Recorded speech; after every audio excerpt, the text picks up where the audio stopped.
Continuamos en esta semana hablando acerca de doctrinas que transformaron el mundo.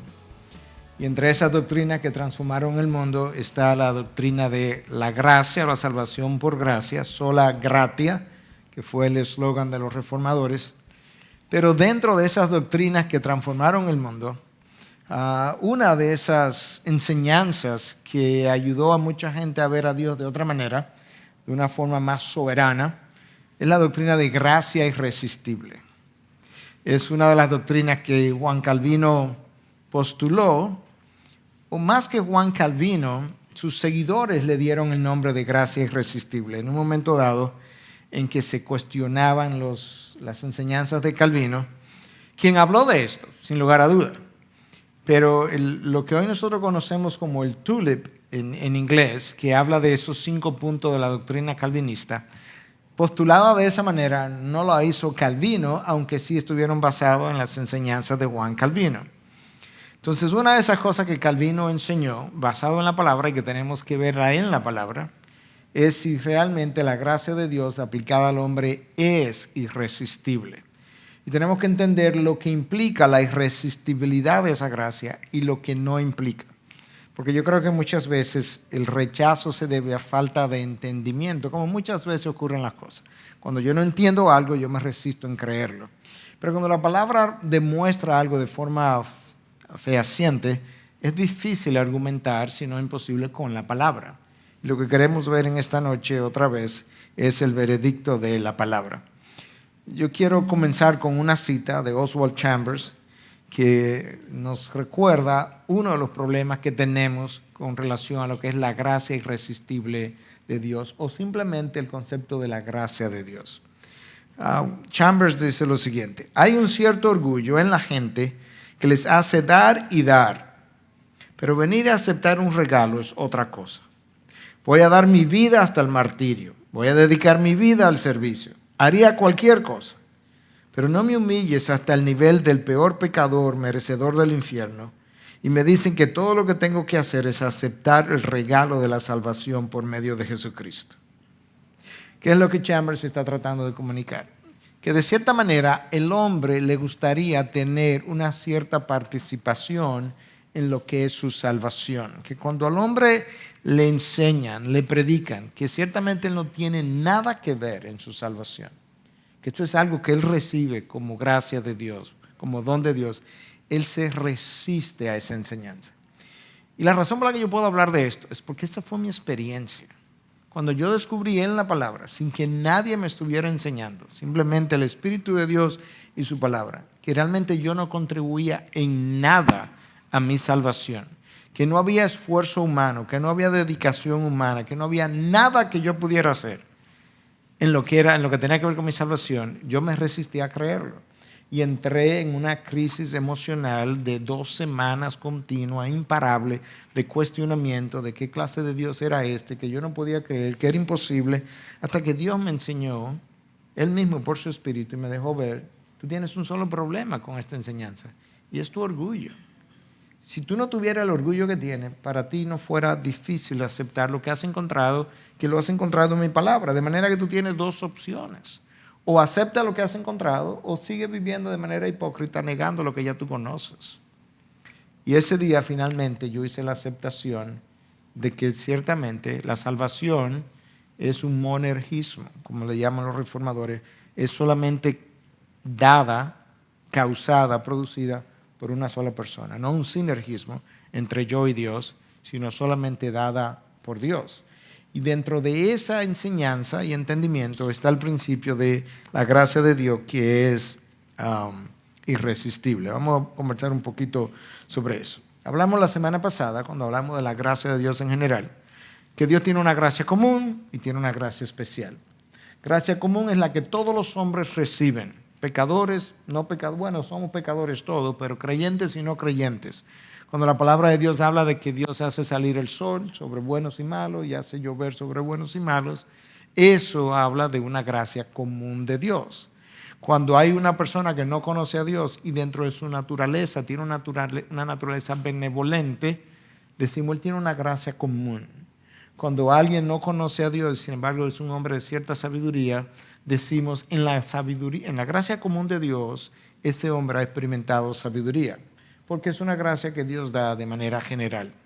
Pero hay una gracia especial que Dios da a aquellos que son sus hijos.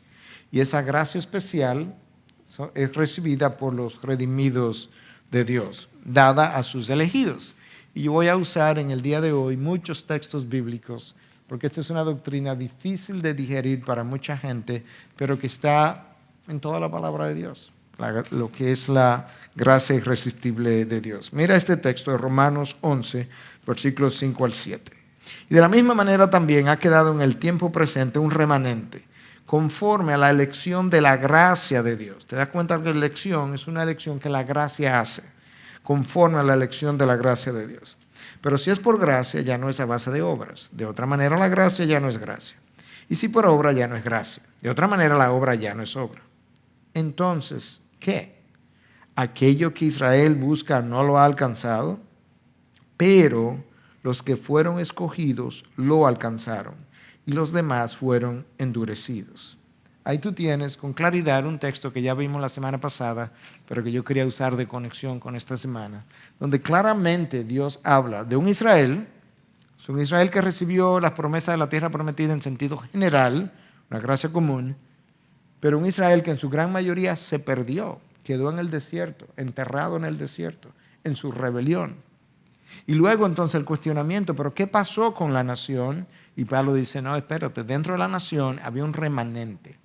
Y ese remanente existió debido a la elección de su gracia.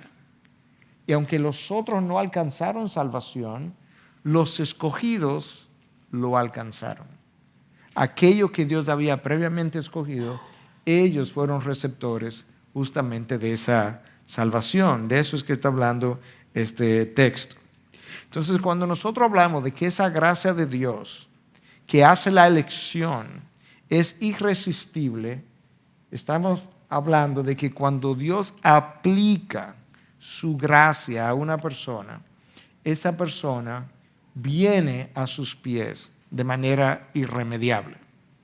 Y viene de una forma que él no se percata de que está siendo atraído de una forma tan poderosa, porque sus emociones participan de la atracción y esa persona incluso muchas veces experimenta deseos de ir en esa dirección, pero ha experimentado deseos de ir justamente porque la atracción es tan poderosa que él no se puede resistir. Entonces vamos a hablar un poco acerca de esa gracia irresistible. ¿Qué implica? Que cuando Dios aplica su gracia sobre una persona, porque ésta ha sido elegida por él en la eternidad pasada, esa persona responde al escuchar el Evangelio, es regenerada o nace de nuevo y al mismo tiempo recibe vida eterna. Y nosotros tenemos el testimonio de personas que fueron a una iglesia un día, escucharon un mensaje y ni entendían bien todo lo que estaba ocurriendo y sin embargo se sintieron profundamente atraídos por el mensaje que escucharon y nacieron de nuevo y fueron salvas en esa ocasión por algo que Dios estaba haciendo. Entonces yo quiero ver desde el principio de la palabra, desde el Génesis hasta seguir toda su historia redentora, la irresistibilidad de Dios. ¿A qué nos referimos? Porque está clara en la palabra que Dios es irresistible. Pero cuando aplicamos la irresistibilidad de Dios a la salvación, como eso nos quita a nosotros todo crédito, comenzamos a resistirnos. Pero eso no es un principio del Nuevo Testamento, eso es un principio que está en toda la palabra, comenzando en Génesis 1:1. Dios dice, sea la luz.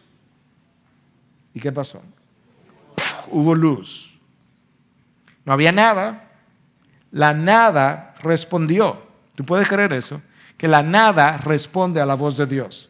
La nada creó todo. Eso es extraordinario. Con una voz que en un momento dado no había absolutamente nada creado y Dios habla y la nada se convierte en todo lo que existe. Tú comienzas a ver en Génesis 1 la irresistibilidad de la voz de Dios. Tú llegas al Nuevo Testamento y Jesús se para delante de la tumba de Lázaro. Y le dice, Lázaro, ven fuera. ¿Y qué ocurre con Lázaro? Lázaro se levanta. Es lo mismo que tú ves en Génesis 1, la voz de Dios produciendo los resultados. En el día de hoy, en el libro de Hebreos, capítulo 1, se nos dice que Dios sostiene el universo por la palabra de su poder. La misma palabra creadora es la palabra sustentadora. El mismo principio. Y tú puedes seguir viendo a lo largo de los evangelios la voz de Dios operando de una manera que nadie se resiste a ella. Se ha dicho de manera jocosa que por suerte que Dios, o que Cristo, por suerte, un término que nosotros eliminamos de nuestro vocabulario, pero se ha dicho que qué bueno que Cristo, cuando se paró frente a la tumba de Lázaro, dijo Lázaro primero y luego ven fuera, porque si no hubiera dicho Lázaro, todos los cadáveres hubiesen parado de las tumbas y se hubiesen levantado, para significar lo poderosa que es la voz de Dios. Pero escucha este otro texto en Mateo 9:9. Cuando Jesús se fue de allí, vio a un hombre llamado Mateo sentado en las oficinas de los tributos y le dijo, sígueme. Y levantándose, le siguió. Tú puedes verlo, vamos a seguir viendo. La voz de Dios operando de una manera que nadie se resiste. El único que ha tratado de resistir a Dios es el hombre. Pero cuando Dios opera conforme a su soberanía, aún ese hombre termina eventualmente haciendo aquello que Dios determinó. Tú tienes la historia de Jonás. Jonás quiso resistirse al llamado de Dios, ¿cierto? Jonás, vamos para Nínive a predicar la palabra, y Jonás dijo que no. ¿Y qué terminó Jonás haciendo? Yendo a Nínive. Jonás, si tenemos que usar un pez grande que te trague y darte vuelta por 3 días en el mar para que te convenza que no puedes resistirme, usaremos un pez. Si tú quieres ir en la dirección opuesta, te puedes ir si tú quieres. Pero te estoy diciendo que nos encontramos en Nínive. Y Jonás es vomitado en Nínive. Y te estoy diciendo que vas a predicar mi palabra. Y Jonás predica la palabra de Dios. Porque Dios es irresistible. Y en realidad nosotros vemos eso aún en la vida diaria. Cuando tú te contratan en un trabajo, cuando tu jefe te pide algo, si tú quieres permanecer en esa oficina, tú tienes que someterte al jefe. ¿Sí o no? Y en cierta manera su autoridad se vuelve irresistible. Hay una parte humana en que tú puedes decir, no, pues yo puedo salir del trabajo, es verdad. En el caso de Dios no puedes salir del mundo porque te encuentras con Dios. Cada vez que tú sales corriendo de Dios, te topa con Dios, porque Dios llena todo el universo. Entonces tú sales, Dios te hace un llamado aquí, tú sales corriendo y cuando sales para allá te choca con Dios. Cuando sales para acá te choca con Dios. No puede escaparte de lo que es la mano y la presencia de Dios. Podemos seguir viendo los textos bíblicos para convencernos de que ciertamente Dios es irresistible para luego hablar de su gracia irresistible. Nosotros tenemos el texto de Marcos 4:39 y levantándose reprendió al viento y dijo al mar, cálmate, sosiégate, y el viento cesó y sobrevino una gran calma. La naturaleza no se resiste a Dios. El mar está revuelto, olas, el viento está soplando, Cristo se levanta, le dice, cálmate, y el texto nos dice que pasaron unas horas en lo que el mar se calmaba. Inmediatamente cesó, porque la voz de Dios es irresistible. Cuando Dios habla, las cosas ocurren. Tú lo puedes ver también en Daniel 4:35, cómo Dios habla con relación a los hombres. Todos los habitantes de la tierra son considerados como nada, mas Él actúa conforme a su voluntad en el ejército del cielo y entre los habitantes de la tierra. Nadie puede detener su mano ni decirle, ¿qué has hecho? Si eso no está claro ahí, de que nadie puede detener la mano de Dios, ningún otro versículo me va a convencer. Y si tú lo piensas, si Dios es omnipotente, ¿cómo podemos pensar que uno de nosotros se puede oponer a su omnipotencia? Quiero recordarle también que en teología nosotros hablamos, ya hemos conversado de esto en otra clase, de que Dios es simple, no simplista. Como Dios es simple, eso implica que lo que Dios es, lo es a través de todo su ser, no lo puede dividir. Tú puedes dividir una televisión en partes, alambres, pantalla, botones. Tú no puedes hacer eso con Dios. De manera que si Dios es omnipotente, todo lo que Dios es omnipotente. Su voz es omnipotente. Su gracia es omnipotente. todo lo que Él es adquiere esa propiedad. Si Dios es santo, su amor es santo, su poder es santo, su justicia es santa. Entonces ahora cuando tú piensas en la voz de Dios, tienes que pensar en una voz omnipotente, que todo lo puede, que no hay nada que lo pueda detener. Y eso es exactamente lo que el texto de Daniel 4:35 declara. Nadie puede detener su mano. Eso es lo que el texto de Isaías 55 declara, que mi palabra no volverá a mí vacía, sin haber cumplido primero el propósito para el cual salió. Entonces su palabra cuando es predicada, porque la fe viene por el oír y el oír por la palabra de Dios, su palabra cuando es predicada no va a regresar a Dios sin haber cumplido primero el propósito para la cual esa palabra salió. Y de ahí entonces la irresistibilidad de ese Dios y de esa gracia. Vamos a hablar primero de lo que la gracia irresistible no significa. Para comenzar, no significa que no podemos inicialmente resistir la gracia de Dios. Porque mira lo que estos textos bíblicos dicen. Hechos 7:51. Vosotros que sois duros de cerviz e incircuncisos de corazón y de oídos, resistid siempre al Espíritu Santo. Como hicieron vuestros padres, así también vosotros hacéis. En ese texto se me dice que yo puedo, y de hecho esa es la historia bíblica, resistir al Espíritu Santo inicialmente. Como Jonás lo resistió inicialmente. Es cierto. La pregunta es si la resistencia que el hombre ofrece a Dios, si es una resistencia que el hombre puede mantener y vencer la omnipotencia de Dios. O es una resistencia que si Dios decide en su omnipotencia vencer, podía vencer. A eso es que se está refiriendo este concepto. Mira otro texto en Hebreo 3, del 7 al 9. Por lo cual, como dice el Espíritu Santo, si oís hoy su voz, no endurezcáis vuestros corazones, como en la provocación, como en el día de la prueba, en el desierto, donde vuestros padres me tentaron al ponerme a prueba y vieron mis obras por 40 años. La población judía en el desierto por 40 años resistió a Dios. Pero es una resistencia que Dios en su soberanía puede permitir que ocurra hasta que Dios decida vencerla. Pero cuando Dios decide vencer la resistencia del hombre, ese hombre no tiene fuerza para resistir a Dios.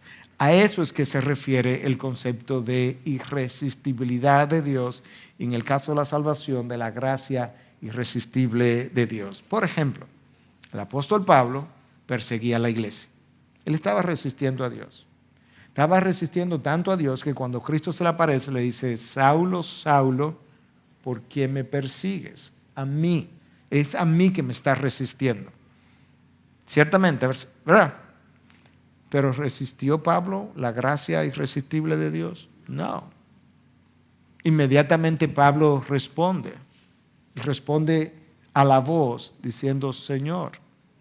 Inmediatamente Pablo queda sometido porque la voz de Dios es irresistible. Ni siquiera Dios tuvo que decirle a Pablo: Pablo, sométete. Simplemente el cuestionamiento de por qué me persigue vino a Pablo con una fuerza tal que inmediatamente Pablo cayó y responde con: Señor, ¿qué debo hacer? ¿Qué quieres que hagas? De manera que la resistibilidad del hombre perdura, permanece hasta que Dios toma la decisión de que ya no continúe. Y la vida de Pablo lo implica, lo deja ver claramente. Lo que significa la irresistibilidad de Dios. Dios puede superar la resistencia del hombre todo el tiempo, cuando Él quiera, cuando y como Él quiera. Mira esto como lo dice el texto de Daniel 4:35.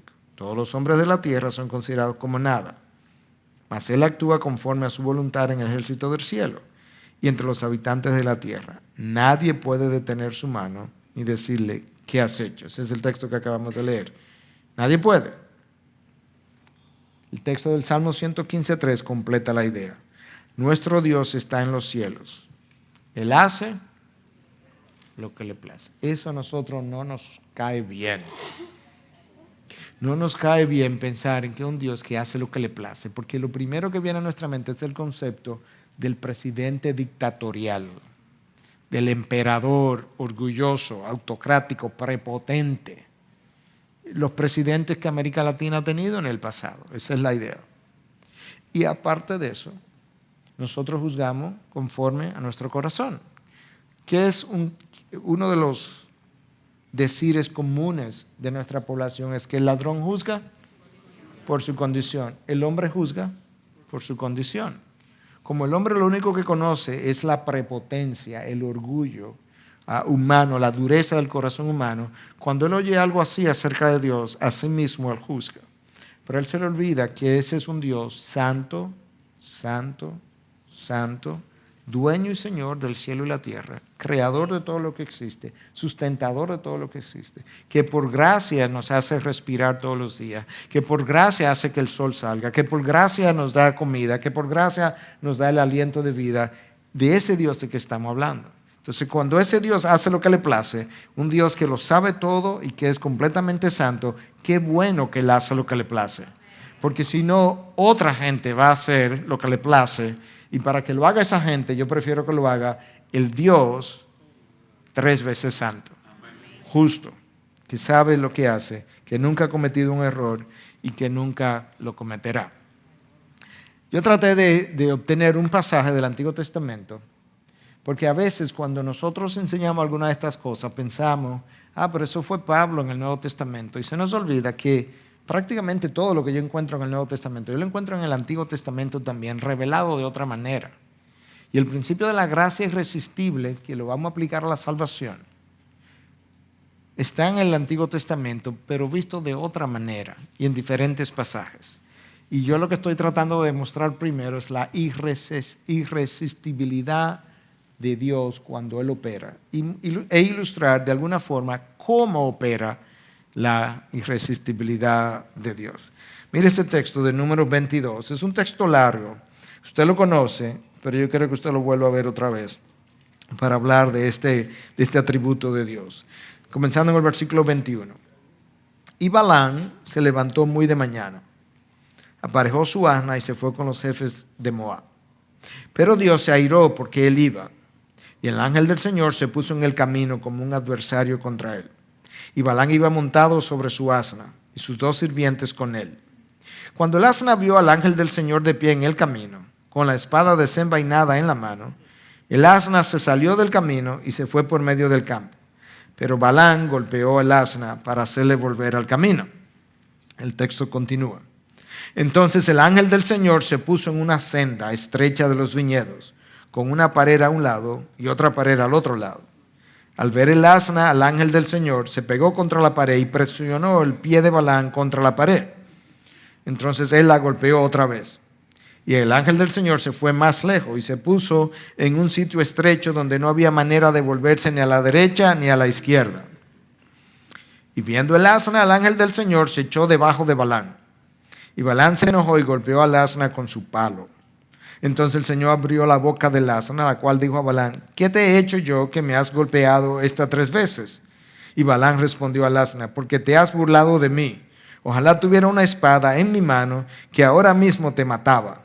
Y el asna dijo a Balaam: ¿no soy yo tu asna y sobre mí has cabalgado toda tu vida hasta hoy? ¿He tenido la costumbre de portarme así contigo?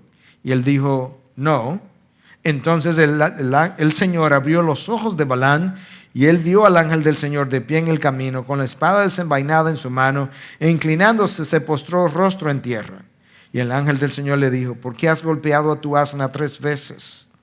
Mira, yo he salido como adversario, porque tu camino me era contrario. Pero el asna me vio y se apartó de mí estas 3 veces.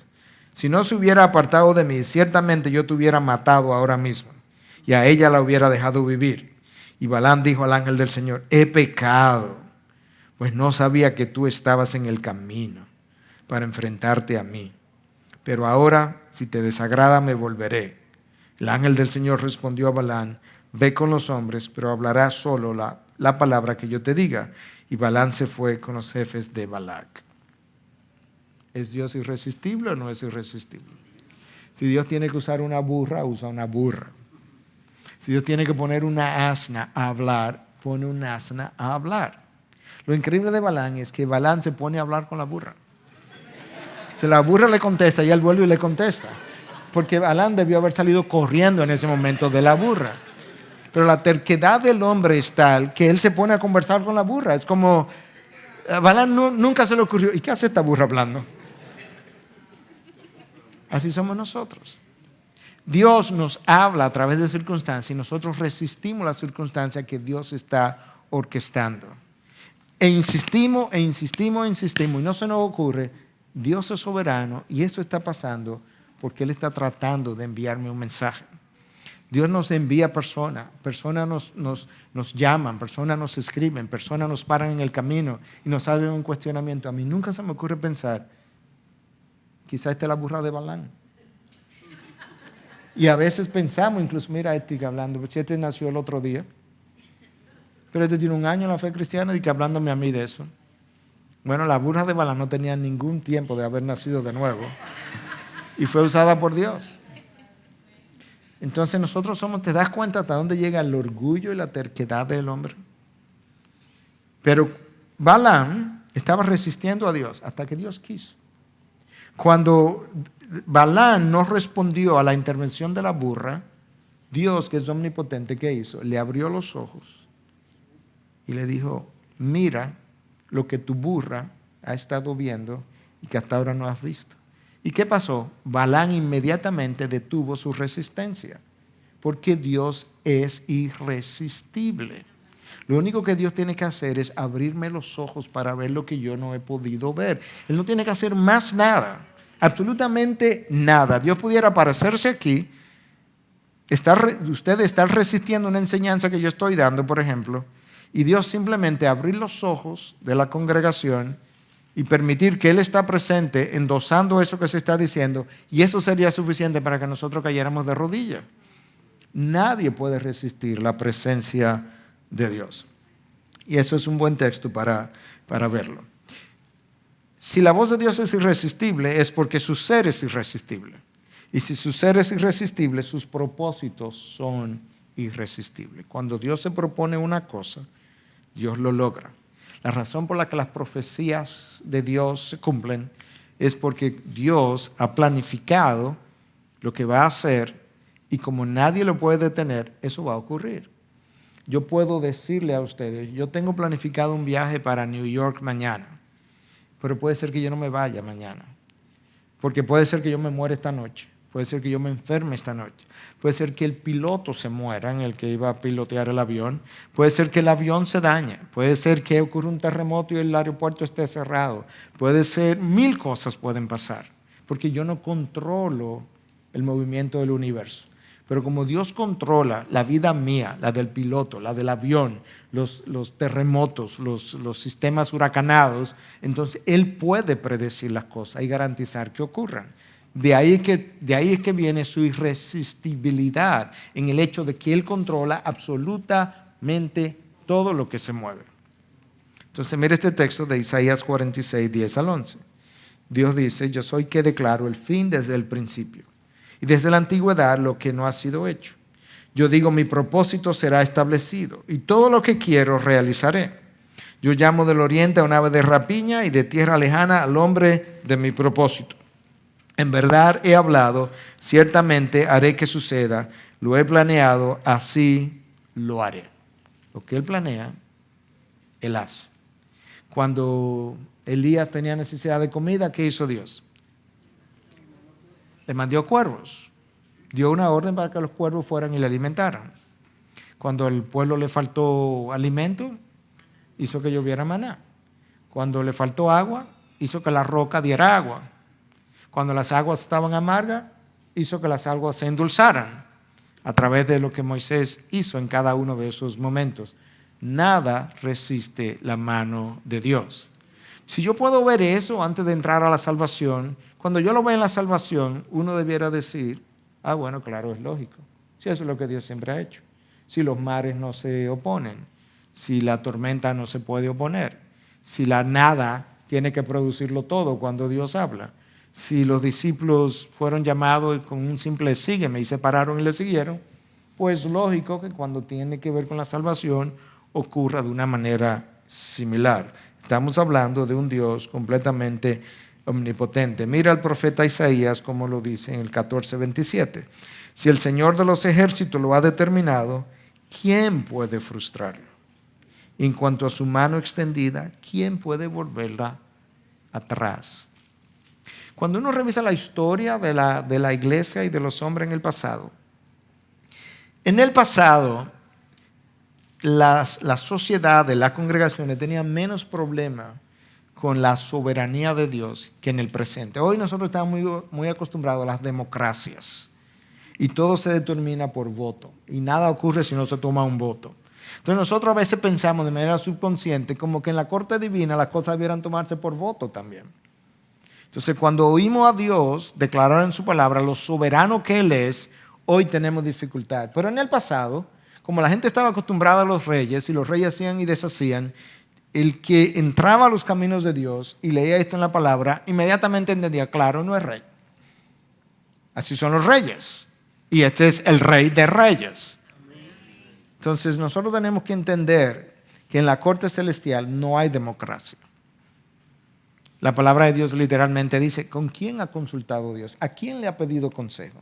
¿Quién puede aconsejar a Dios? Nadie. Porque Él es Dios, Él es único en su clase. Y eso es lo que el profeta Isaías está declarando. Si el Señor de los ejércitos lo ha determinado, ¿quién puede frustrarlo? Nadie, absolutamente nadie. Ahora, habiendo visto la irresistibilidad de Dios en la creación, al hablar, al operar, yo quiero que comencemos a ver la irresistibilidad de Dios en la salvación. Y la realidad es que tú no puedes ver esto hasta que no está dentro del reino. Y aún dentro del reino, si Dios no abre tus ojos como tuvo que abrírmelo a mí. Yo estaba dentro del reino cuando no lo había visto todavía. Pero Dios tuvo que abrir mis ojos a su verdad para yo finalmente poder, en mi orgullo, doblegarme y aceptar lo que Él me estaba mostrando. Mira lo que dice la palabra de Dios en Juan 6:44. Nadie puede venir a mí si no lo trae el Padre que me envió, y yo lo resucitaré en el día final.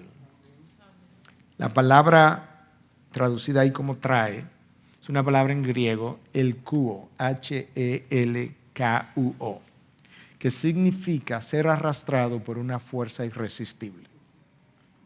El diccionario Kiro es un diccionario de 10 volúmenes del griego del Nuevo Testamento. 10 volúmenes.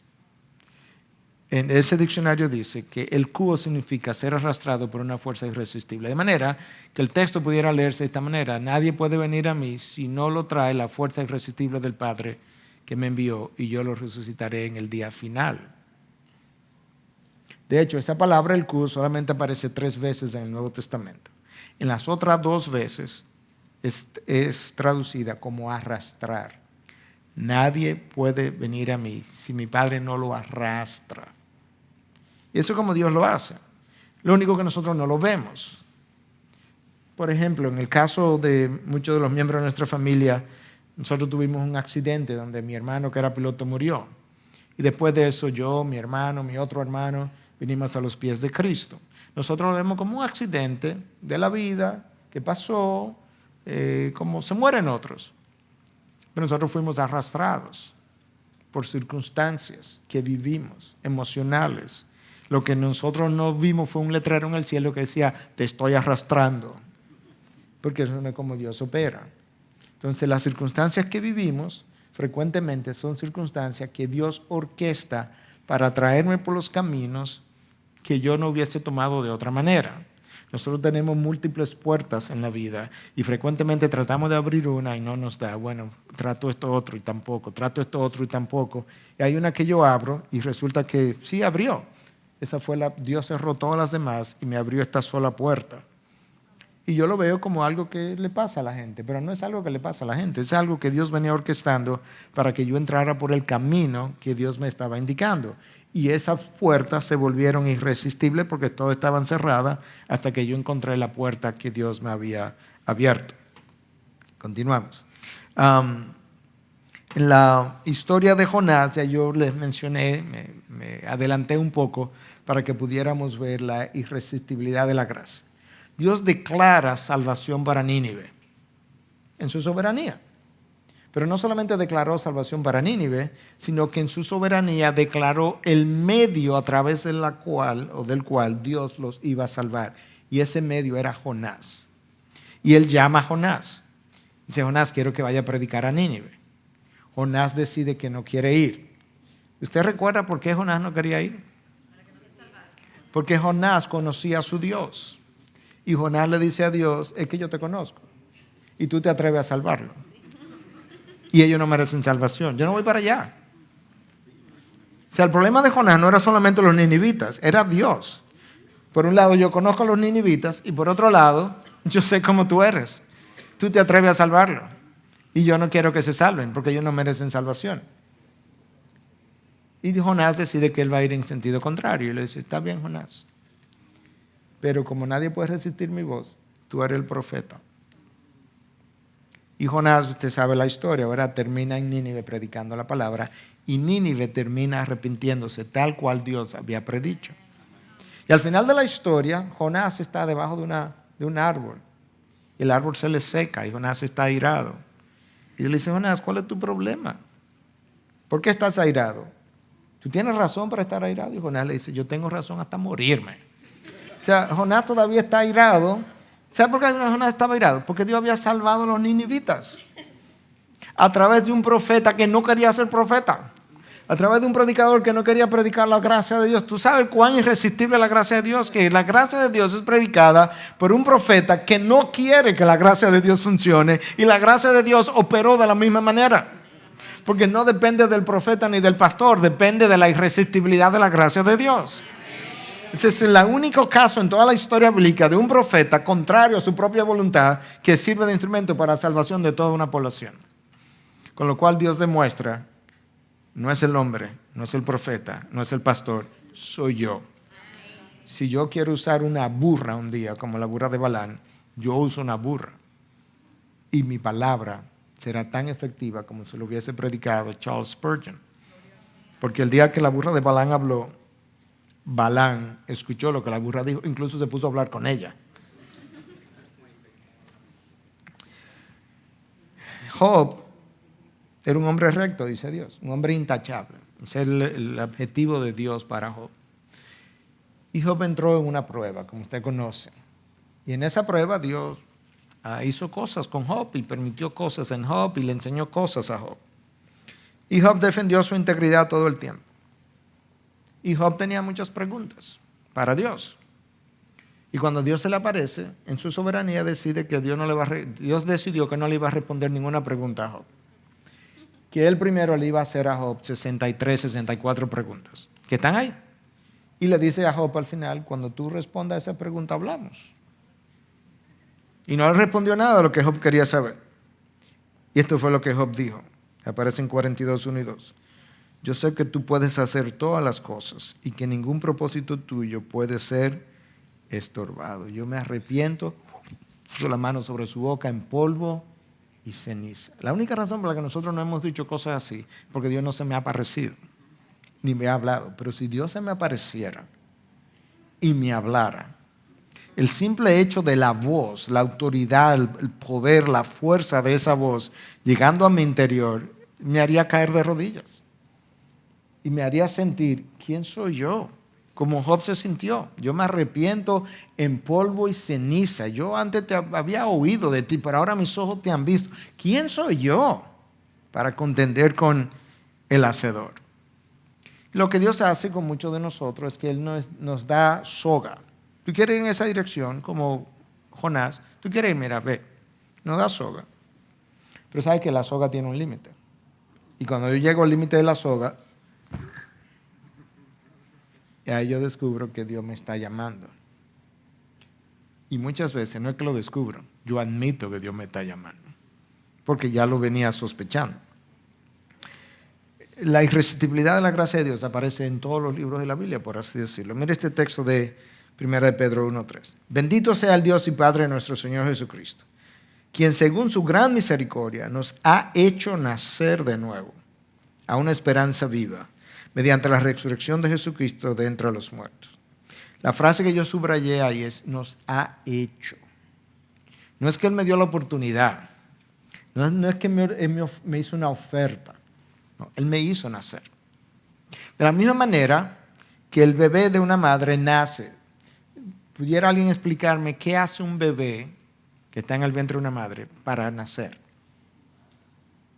Usted no lo ve en medio del líquido amniótico tratando de abrirse paso para llegar al cuello uterino y salir. Usted no lo ve navegando a través del canal vaginal para salir, ¿verdad que no? Él pasivamente lo están empujando. Y de esa misma manera Dios nos hace nacer. Y yo pasivamente nazco. Cuando el bebé se ve afuera, él grita, ¡ah! Pero él no ha hecho nada. Absolutamente nada. De esa misma manera, cuando Dios nos hace nacer, de repente yo digo, aleluya, gracias a Dios, pero yo no he hecho nada. Es su gracia que me hizo nacer. De esa misma manera. Y ahí está claramente, mediante, según su gran misericordia, nos ha hecho nacer de nuevo a una esperanza viva. La realidad es que esta doctrina de la gracia irresistible está dicha, expresada, revelada de tantas maneras que a veces como que no entendemos por qué el hombre se le hace tan difícil al creyente recibir esto. Estoy hablando de creyentes ahora. Porque yo puedo entender el incrédulo que le sea difícil digerirlo, porque el incrédulo no puede aceptar las cosas espirituales porque se disciernen por medio del Espíritu y él no tiene el Espíritu. Pero ahora creyentes, y yo estuve ahí, o sea, yo no le estoy diciendo nada a nadie que yo no haya experimentado. El creyente que tiene el Espíritu, ¿por qué resiste una doctrina tan clara? Y es una sola cosa, es el orgullo del ser humano que no quiere dar su brazo a torcer y entender que no tiene nada que ver en tu salvación. Dios te la ha regalado. Ahora cuídala por lo precioso que es, lo preciado que es. Mira estos textos de Juan 6, versículo 37 y luego 44 y 45 combinado. Todo lo que el Padre me da vendrá a mí. Y al que viene a mí, de ningún modo le echaré fuera. Nadie puede venir a mí si no lo trae el Padre que me envió. Y yo lo resucitaré en el día final. Escrito está en los profetas, y todos serán enseñados por Dios. Todo el que ha oído y aprendido del Padre, viene a mí. Escucha cómo comienza el texto. Todo lo que el Padre me da, vendrá a mí. Si tú tomas esa sola frase, ¿cuál es la posibilidad de que el Padre le dé algo al Hijo? Un individuo, una generación, una familia, y esa persona no venga a Cristo. ¿Cuál es la posibilidad de acuerdo a ese texto? Ninguna. Todo el que el Padre me da, vendrá a mí. Y eso es lo que Cristo dice en el aposento alto, cuando él ora en el versículo 17 de Juan. ¿Qué es lo que él dice? De todo lo que me ha dado, ninguno se perdió, excepto el hijo de perdición. Eso de hecho está en Juan 6, pero cuando el hijo ora en Juan 17 al Padre, habla de todo lo que tú me has dado. Yo oro por ellos, no oro por el mundo. Y tú encuentras al principio de Juan 17, en el versículo 2, como Cristo ora, dice, Padre, yo he venido con autoridad sobre toda carne para dar vida eterna a todos los que tú me has dado. Cristo vino a entregar vida eterna, pero vino a entregar vida eterna a aquellos a quienes el Padre le había previamente dado desde la eternidad pasada. Y aquí él afirma categóricamente, todo lo que el Padre me da, vendrá a mí. Mira cómo el texto de Juan 6 continúa en los versículos 64 al 65. Pero hay algunos de vosotros que no creéis, porque Jesús sabía desde el principio quiénes eran los que no creían y quién era el que le iba a traicionar. Y decía, por eso os he dicho que nadie puede venir a mí si no se lo ha concedido el Padre. Presta atención a esa última frase. Si no se lo ha concedido el Padre, nadie puede venir a mí. Para yo venir al Hijo, el Padre tiene que concedérmelo. ¿Cómo me lo concede? Con sentido de arrepentimiento. Pero hay algo que Dios tiene que hacer primero. Y una vez Dios me concede eso, entonces ese principio operando en mi interior se vuelve irresistible. ¿Sabe por qué no lo quiero resistir? Porque en ese momento es algo que yo quiero hacer.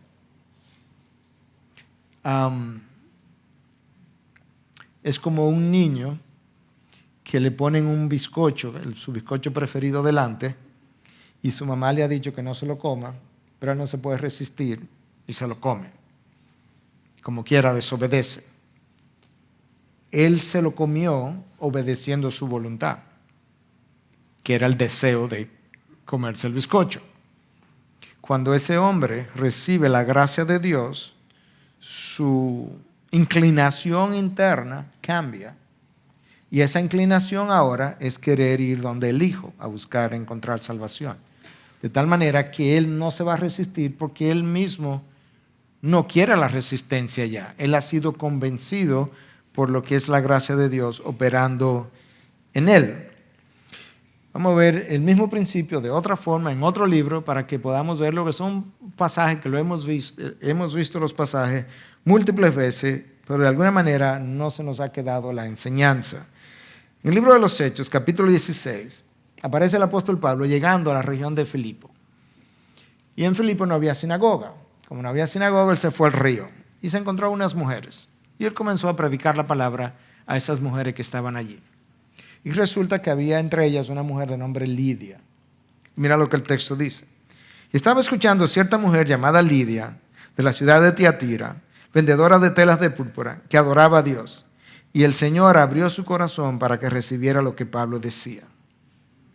¿Qué tuvo Dios que hacer primero? Abrir su corazón.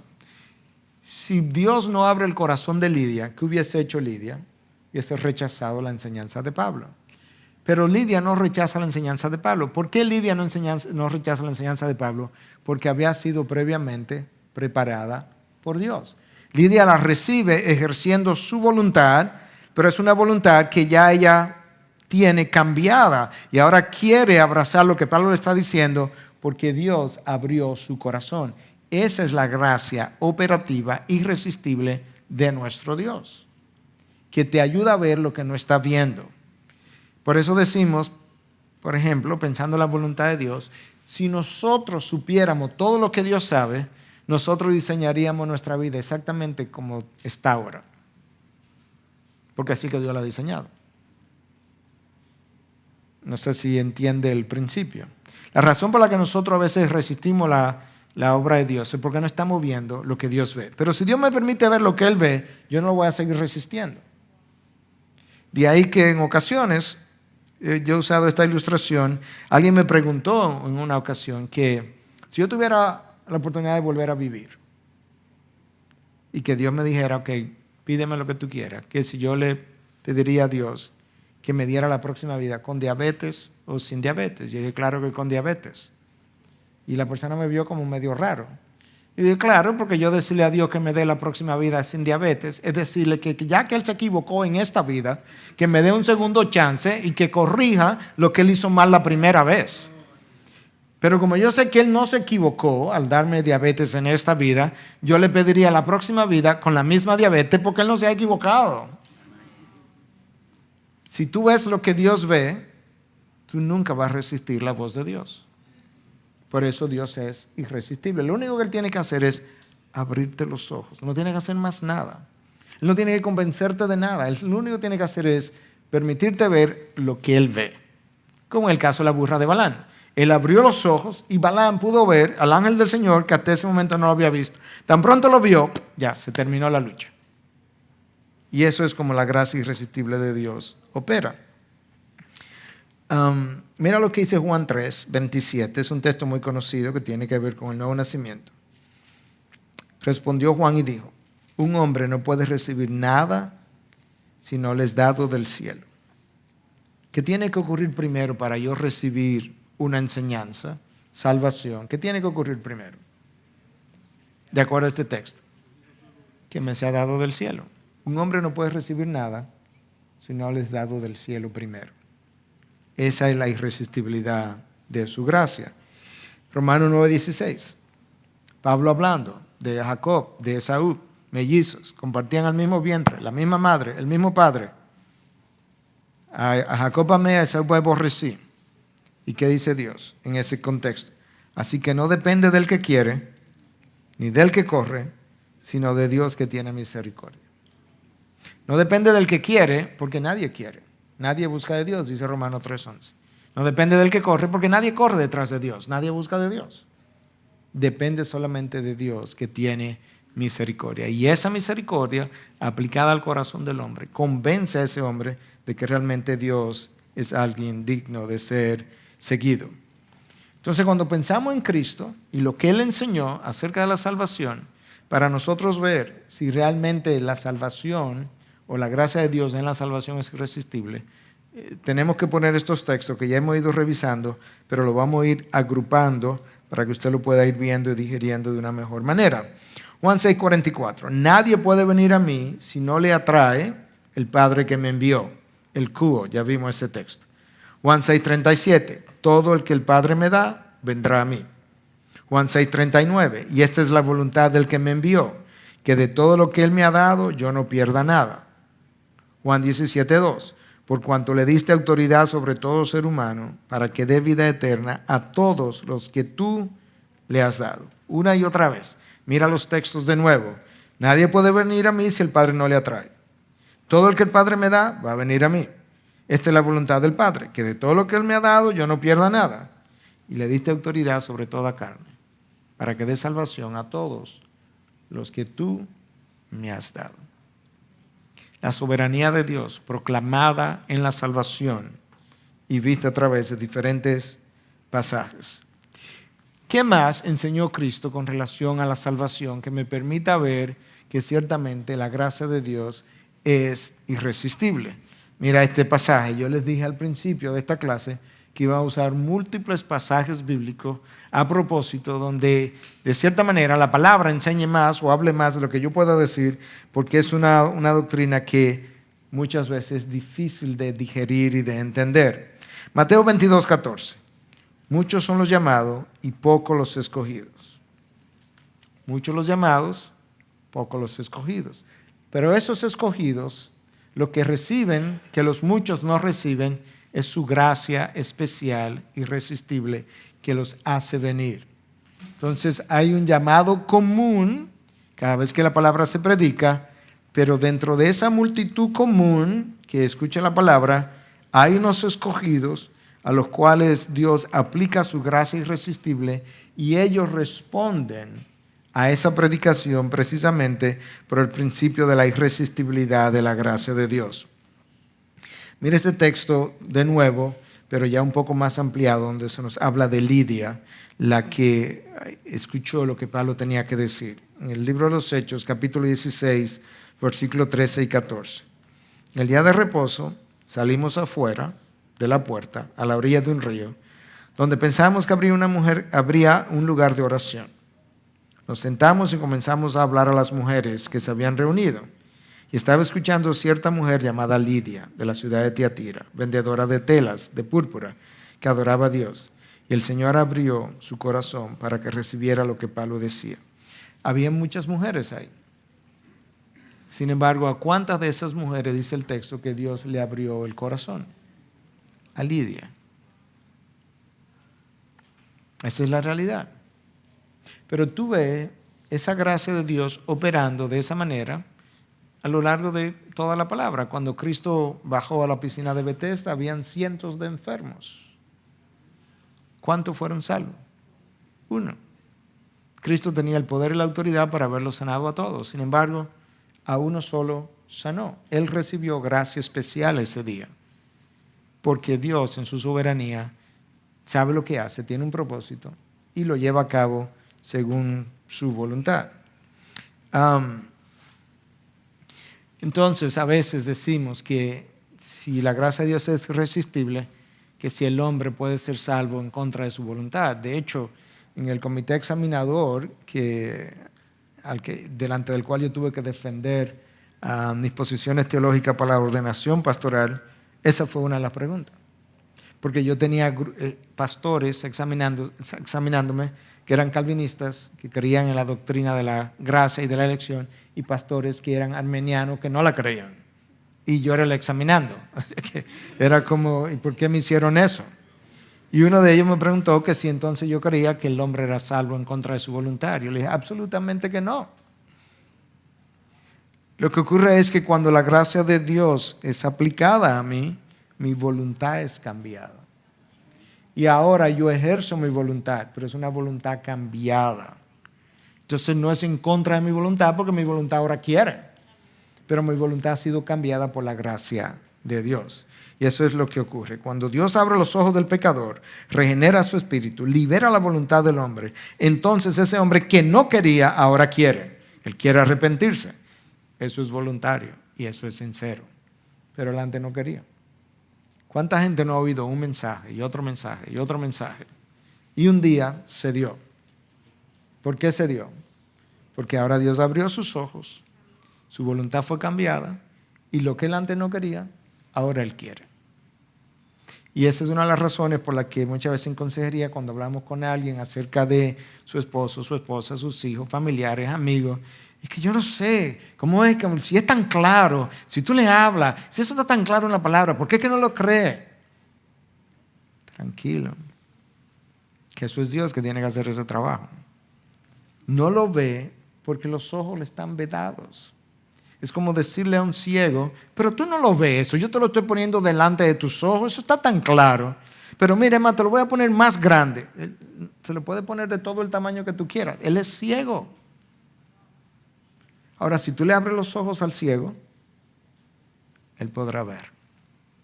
De esa misma manera, si Dios abre los ojos del pecador, él podrá ver lo que hasta ese momento no había podido ver. Continuamos. Segunda de Corintios 4, del 4 al 6, nos deja ver algo de la ceguera del hombre, o del cambio de la razón por la que el hombre es ciego.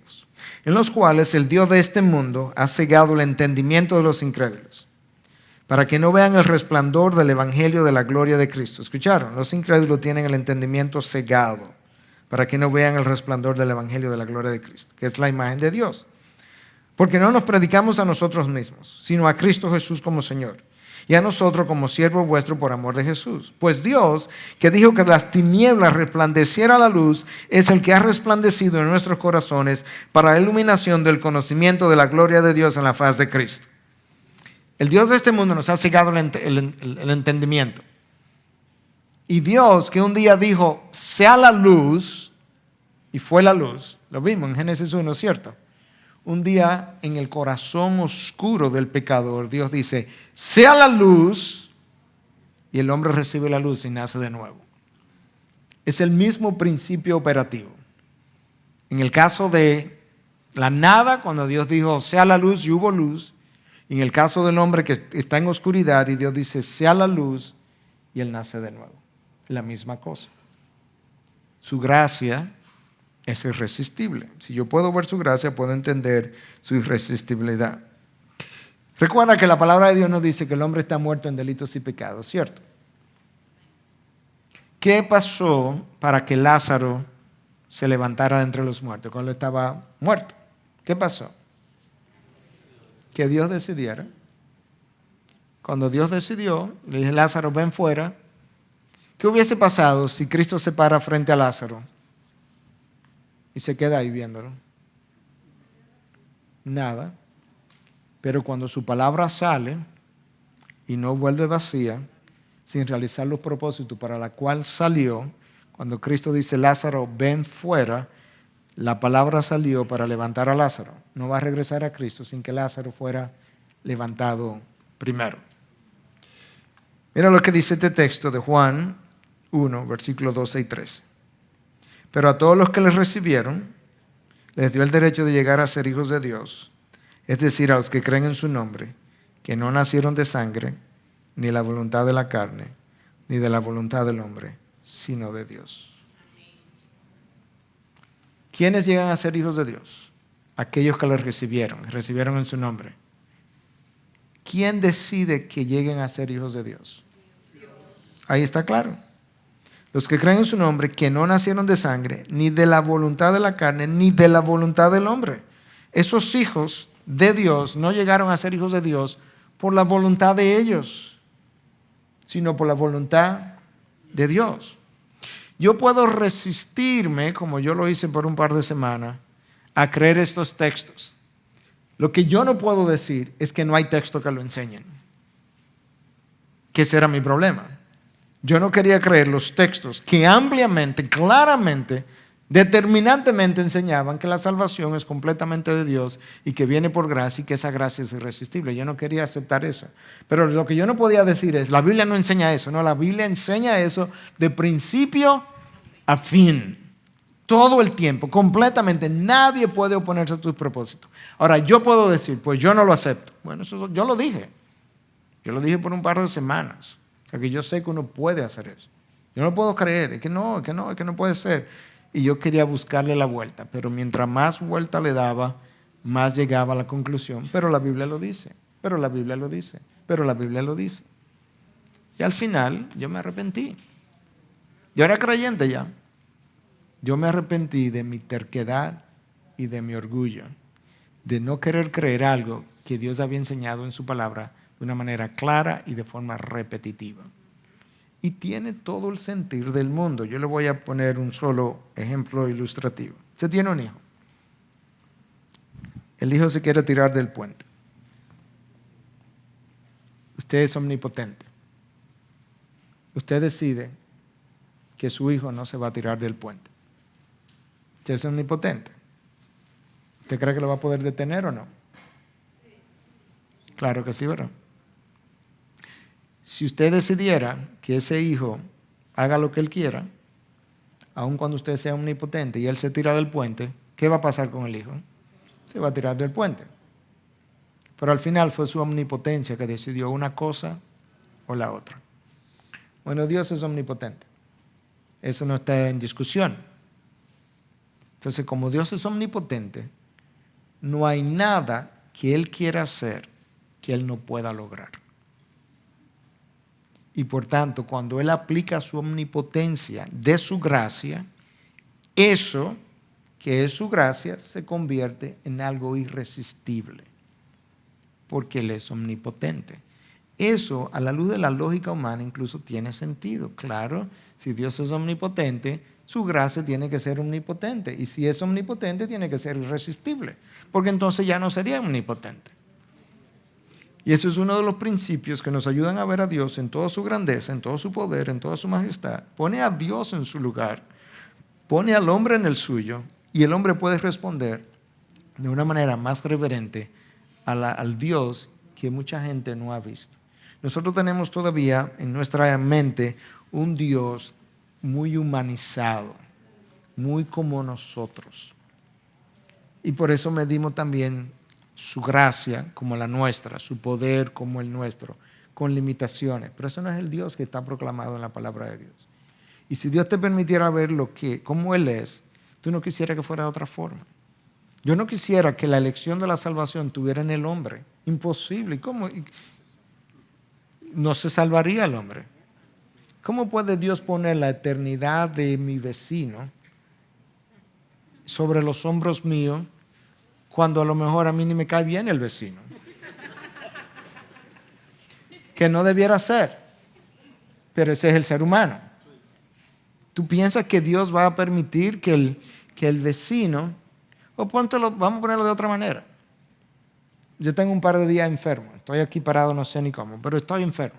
Mi estado de ánimo no es el mismo. No es el mismo si yo fuera a visitar a alguien a la clínica, por ejemplo, que cuando estoy en toda mi potencialidad. Y ese día tú estás malo, te duele el cuerpo, te duele la cabeza, tienes náusea, tienes otras cosas que no tengo que decir en este video. Y te quieres ir a tu casa.